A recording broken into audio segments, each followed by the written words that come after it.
আমি অরুন্ধতী চৌধুরী কসমোলজি ট্রেডের তরফ থেকে সবাইকে স্বাগত জানাচ্ছি। আমাদের আজকের আলোচ্য বিষয় হলো স্ট্রেটনিং, যেটা আমরা প্র্যাকটিক্যালি দেখে নেব। আমাদের আজকের মডেল হলো জয়িতা দাস। জয়িতা স্ট্রেটনিং করতে চায়, কারণ চিত্রে আমরা দেখতে পাবো তার চুলটা খুবই ফোলা ধরনের, এবং সে চুলটা যাতে ম্যানেজ করতে পারে এবং চুলটা তার স্ট্রেট হয়, সেই জন্যে জয়িতা স্ট্রেটনিং করতে চাইছে। এত ফুলে থাকে জয়িতা চুলটাকে ম্যানেজ করতে পারে না, সেই জন্যে সে আজকে চুলটা স্ট্রেটনিং করবে। আমরা এবার দেখে নিই জয়িতা কিভাবে স্ট্রেটনিং করছে। প্রথমে জয়িতাকে শ্যাম্পু করিয়ে নেওয়া হয়েছে। শ্যাম্পুর পর তাকে ঠান্ডা হাওয়ায় ব্লো ড্রাই করে শুকিয়ে নেওয়া হয়েছে, এবং তারপর পাতলা পাতলা সেকশন নিয়ে আমরা এখন তার চুলে স্ট্রেটনিং ক্রিম লাগাচ্ছি। আপনারা দেখে নিন কিভাবে স্ট্রেটনিং ক্রিমটা লাগানো হচ্ছে। যদি খুব ঘন ধরনের চুল হয় তাহলে আমাদের কিন্তু খুব পাতলা পাতলা সেকশন নিয়ে স্ট্রেটনিং ক্রিমটা লাগাতে হবে। আর যদি চুলটা খুব পাতলাই থাকে তাহলে সেক্ষেত্রে আমরা একটু মোটা সেকশন নিয়ে স্ট্রেটনিং ক্রিম লাগাতে পারি। স্ট্রেটনিং ক্রিম লাগানো হয়ে গেলে তারপরে আমরা দুটো আঙুলের মাঝখানে চুলটাকে নিয়ে সেটা ভালোভাবে ব্লেন্ডিং করে দেব, যাতে সেটা সারা চুলে ভালোভাবে ছড়িয়ে পড়ে।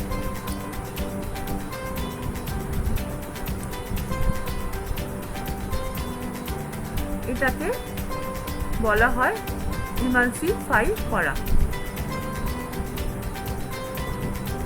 এটা যদি না করা হয় তাহলে এক এক জায়গায় কোথাও বেশি বা কোথাও কম স্ট্রেটনিং ক্রিমটা থাকতে পারে। এটা করলে, ইমালসিফাই করলে, স্ট্রেটনিং ক্রিমটা পুরো চুলে একদম রুটস থেকে এন্ডস অবধি খুব ভালোভাবে এটা ছড়িয়ে যায়।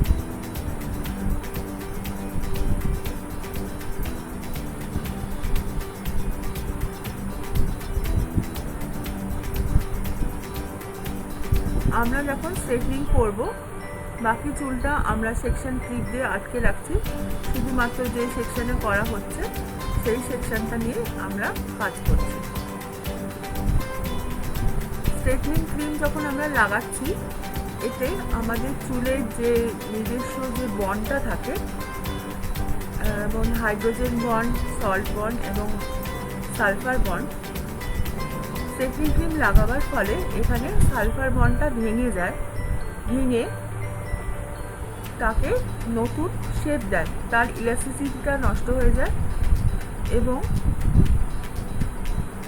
আমরা যে নতুনভাবে এই বন্ডটাকে আবার তৈরি করব। এই বন্ডটা ভেঙে যাবার ফলে যে নতুন একটা বন্ড সৃষ্টি হবে, সেটা আমরা নিউট্রিলাইজার দিয়ে ফিক্স করব, বা সেটাকে আবার নতুন বন্ডটাকে যাতে ওই জায়গাতেই থাকে, যেভাবে আমরা শেপ দিয়েছি, আমরা তখন যেটা করছি সেটা ফিক্স হয়ে যাবে আমাদের চুলের যে নতুন স্ট্রাকচার। প্রথমে আমরা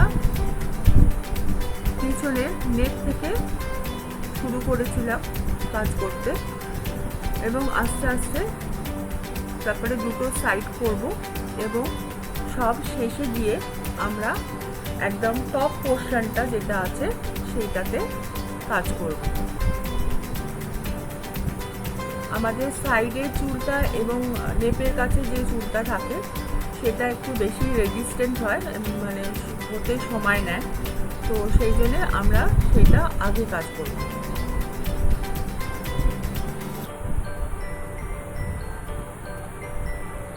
আমরা দেখতে পাচ্ছি কত পাতলা পাতলা সেকশন দিয়ে স্ট্রেটনিং ক্রিমটা লাগানো হচ্ছে। স্ট্রেটনিং ক্রিম লাগানো পুরো হয়ে গেলে আমরা মোটামুটি 20 মিনিট 25 মিনিট অপেক্ষা করব। তারপরে আমরা ইলাস্টিসিটি টেস্ট করব বা স্ট্র্যান্ড টেস্ট করব, যাতে দেখব আমাদের চুলের যে নিজস্ব ইলাস্টিসিটিটা ছিল সেটা আছে কি নেই। তো সেটাই অনুযায়ী আমরা আরও কতক্ষণ রাখবো চুলে স্ট্রেটনিং ক্রিমটা, সেটা নির্ভর করবে। এই যে রাখার টাইমটা, এটাকে বলা হয় প্রসেসিং টাইম।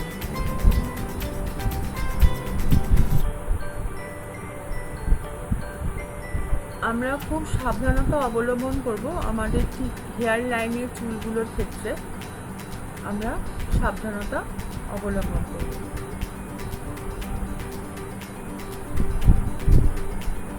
জয়িতার চুলটা খুব ফোলা ধরনের ছিল এবং একটু ফ্রিজি টাইপের ছিল, তো সেই জন্যে আমরা সেই অনুযায়ী আমরা স্ট্রেটনিং ক্রিমের স্ট্রেন্থটা নির্বাচন করেছি। সামনের যে হেয়ার লাইনগুলো আছে সেগুলো যাতে ভালোভাবে স্ট্রেটনিং ক্রিমটা লাগানো হয় সেটা আমরা ভালো করে খেয়াল করব এবং সেটা দেখব যে আমাদের কানের পাশে যেন চুলটা না গুজে রাখে, তাহলে কিন্তু একটা ভাঁজ পড়ে যাওয়ার সম্ভাবনা থাকবে। পুরো স্ট্রেটনিং হয়ে গেলে আমাদের ক্লায়েন্টকে বা যে আমাদের মডেল আছে তাকে বলে দিতে হবে কীভাবে বাড়িতে যত্ন করবে। প্রথম 3 দিন কোনো রকম শ্যাম্পু বা কোনো রকম জল লাগানো যাবে না, কারণ আমরা স্ট্রেটনিং করার পর শুধুমাত্র কন্ডিশনিং করে তাকে ছেড়ে দেবো। 3 দিন পরে আবার এই কাস্টমার আসবে, এসে ভালোভাবে তখন শ্যাম্পু করা হবে এবং তাকে ডিপ কন্ডিশনিং করা হবে।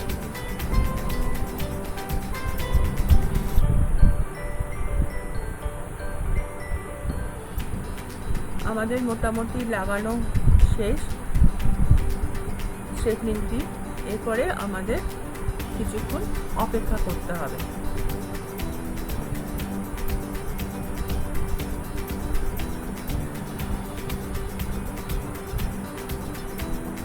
এই অপেক্ষা করার সময় যখন 25 মিনিট হয়ে যাবে তখন কিন্তু আমরা স্ট্র্যান্ড টেস্টটা করব। আমরা দেখতে পাবো এরপরে কিভাবে স্ট্র্যান্ড টেস্ট করা হচ্ছে। খুব বেশি জোর টানলে স্ট্র্যান্ডটা ছিঁড়ে যেতে পারে। এন্ডের চুলগুলো খুব ড্যামেজ থাকে অন্য জায়গা চুলের থেকে, তো সেই জন্য এখানটা টেস্ট করতে গিয়ে নিচে চুলটা ছিঁড়ে গেল। তো নিচে চুলটা মোটামুটি প্রসেস হয়ে গেছে, কিন্তু উপরে চুলটা এখনো প্রসেস হয়নি। সেটা আমরা চেক করে নিচ্ছি আর কতক্ষণ আমরা প্রসেস করব।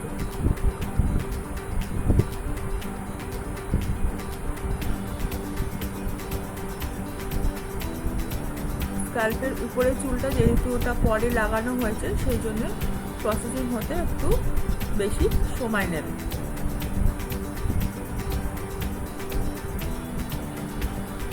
এরপরে প্রসেসিং হয়ে গেলে আমরা জয়িতাকে নিয়ে শ্যাম্পু করাবো, শ্যাম্পু করাবো না, শুধু রিন্স করাবো।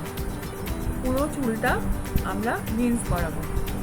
শ্যাম্পু আমরা ক্লায়েন্ট যখন এসেছিল তখনই তাকে শ্যাম্পু করিয়ে নিয়েছিলাম মাইল্ড শ্যাম্পু দিয়ে, সেটা আগেই একবার বলেছি, আবার বলে দিলাম। তখন কিন্তু কোনো রকম কন্ডিশনার লাগানো হয়নি। এখানেও এখন কোনো কন্ডিশনার লাগবে না, শুধুমাত্র আমাদের যে স্ট্রেটনিং ক্রিমটা আছে সেটা আমাদের ভালো করে ধুয়ে দিতে হবে। স্ট্রেটনিং ক্রিমটা যদি ভালো করে না ধোয়া হয় তাহলে কিন্তু আমরা যে নিউট্রিলাইজারটা লাগাবো সেটা কিন্তু কোনো কাজ করবে না। এই চুলটা ধোয়ার পর ক্লায়েন্টকে আমরা লো ড্রাই করে চুলটা প্রথমে শুকাবো, শুকিয়ে আমরা তার চুলটা আয়রন করব আয়রন মেশিন দিয়ে, এবং তারপরেই আমরা নিউট্রিলাইজার অ্যাপ্লাই করব। নিউট্রিলাইজার যখন অ্যাপ্লাই করব তখন এই চুলে যেভাবে শেপটা হয়েছে, যেটা আমরা আয়রন করে যেভাবে শেপটা পাবো, ঠিক সেই শেপে নিউট্রিলাইজার লাগাবার পর সেটা থেকে যাবে।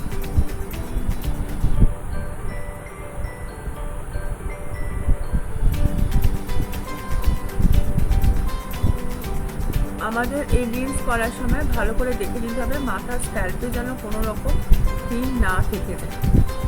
এবার আমরা দেখছি চুলটা আয়রন করা হচ্ছে। এই চুলটা যখন আমরা আয়রন করছি তখন আমরা কোনো রকম ক্লিপ বা ক্লাচার দিয়ে চুলটা আটকে রাখবো না। আমাদের একজন হেল্পার অবশ্যই লাগবে এই কাজ করার সময়, যে চুলটাকে আলতোভাবে ধরে থাকবে, খুব টাইটভাবে ধরবে না, খুব আলতোভাবে ধরে থাকতে হবে। আমরা প্রথমে নেক সেকশন থেকে যেরকম ক্রিম লাগিয়েছিলাম ঠিক সেইভাবেই পাতলা পাতলা সেকশন নিয়ে আমরা আয়রনিং করব, এবং সব শেষে আমরা টপ পোর্শনে এখন আমরা দেখতে পাচ্ছি আয়রন করছি, এবং এই টপ পোর্শনে আয়রন যেটা রেখে দিয়েছিলাম আমরা একটা হর্সশু সেকশন করে, সেটাতে আমরা আয়রন এখন করছি, এবং আমরা পুরো চুলটা পিছন দিকে নিয়ে যাচ্ছি যাতে ক্লায়েন্ট যে কোনো দিকে তার কাটিং করতে পারে বা সিঁথি কাটতে পারে। ক্লায়েন্ট বেশিরভাগ ব্যাক ব্রাশ করতেই অভ্যস্ত, তো সেই জন্য আমরা পিছনের দিকে চুলটাকে নিয়ে যাচ্ছি। এবং এই আয়রন করার সময় আমরা একটু খেয়াল রাখবো তার চুলে কতটা আমরা বাউন্স দেব। যদি আমরা খুব 90 ডিগ্রিতে নিয়ে গিয়ে চুলটা তুলে আমরা আয়রন করি তাহলে কিন্তু চুলে অনেক বাউন্স আসবে, কিন্তু জয়িতা যেহেতু বাউন্স চায় না, একটু ফ্ল্যাট চায়, সেই জন্যে আমরা 90 ডিগ্রি কমে নিয়ে আয়রনটা করব। এরপরে আমরা দেখছি আয়রন করা হয়ে গেছে। এবার চুলে আমরা নিউট্রিলাইজার লাগাবো। যেরকমভাবে আমরা লাগিয়েছিলাম স্ট্রেটনিং ক্রিম, ঠিক একইভাবে আমরা নিউট্রিলাইজার লাগাবো। ঠিক পাতলা পাতলা সেকশন করে প্রথমে নেক সেকশন থেকে শুরু করছি, দিয়ে আমরা আস্তে আস্তে উপর দিকে উঠবো, তারপরে দুটো সাইড করব, এবং তারপরে শেষে একদম টপ পোর্শনটা নিউট্রিলাইজার লাগাবো। ঠিক যেভাবে আমরা স্ট্রেটনিং ক্রিম লাগিয়েছিলাম ঠিক একইভাবে আমরা কাজটা করব।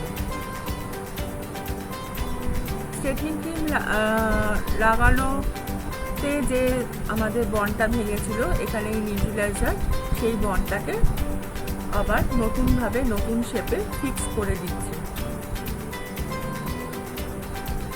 এই নিউট্রিলাইজার লাগানো হয়ে গেলে আমরা মোটামুটি 15 মিনিট ওয়েট করব।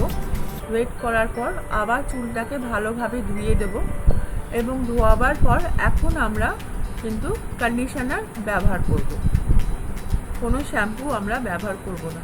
3 দিন পরে যখন ক্লায়েন্ট আবার ফিরে আসবে তখন আমরা তাতে শ্যাম্পু ব্যবহার করে ডিপ কন্ডিশনিং করব। এখন শুধুমাত্র চুলটা ধুয়ে নিউট্রিলাইজারটা যাতে ভালোভাবে ধুয়ে যায়, স্কাল্পে না থেকে যায়, সেভাবে ভালোভাবে আমাদের রিন্স করতে হবে।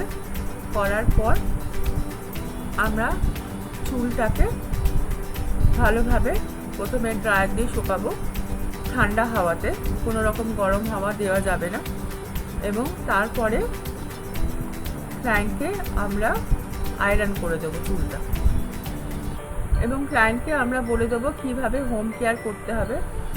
ক্লায়েন্ট কোনো রকম ক্লিপ কোনো রকম চুলটা টাই আপ করতে পারবে না কোনো গার্ডার দিয়ে, বা হেয়ার ব্যান্ড ইউজ করতে পারবে না। যখন রাত্রে শোবে তখন কিন্তু তাকে চুলটা খুলেই শুতে হবে, এবং বিছানার একটা সাইডে গিয়ে শুয়ে চুলটা যাতে ঝুলে থাকে। ঘাড়ের কোনো রকম বালিশ দেওয়া যাবে না, যদি দেওয়া হয় তাহলে বালিশের যে খাঁজটা থাকবে সেই খাঁজটা চুলের উপর এফেক্ট করে যাবে, একটা খাঁজ পড়ে যাবে সেই জায়গাটা। তো ধোয়াটাও আমাদের 3 দিন একটুখানি কষ্ট করে করতে হবে। এবং কানের পাশেও আমাদের চুল নেওয়া যাবে না, তাতেও কিন্তু আমাদের একটা কানের পাশে চুলটায় একটা ভাঁজ পড়ে যেতে পারে। তো এই জিনিসগুলো ক্লায়েন্টকে আমাদের বলে দিতে হবে। তাছাড়াও আফটার স্ট্রেটনিং শ্যাম্পু এবং আফটার স্ট্রেটনিং কন্ডিশনার ব্যবহার করতে হবে পরবর্তীকালে যখন সে বাড়িতে শ্যাম্পু এবং কন্ডিশনিং করবে।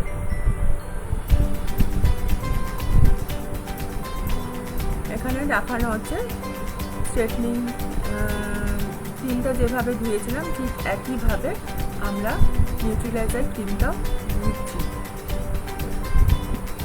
কোনো রকম মাথা বা স্ক্যাল্পে কোনো রকম নিউট্রিলাইজার যেন ঢুকে না যায়।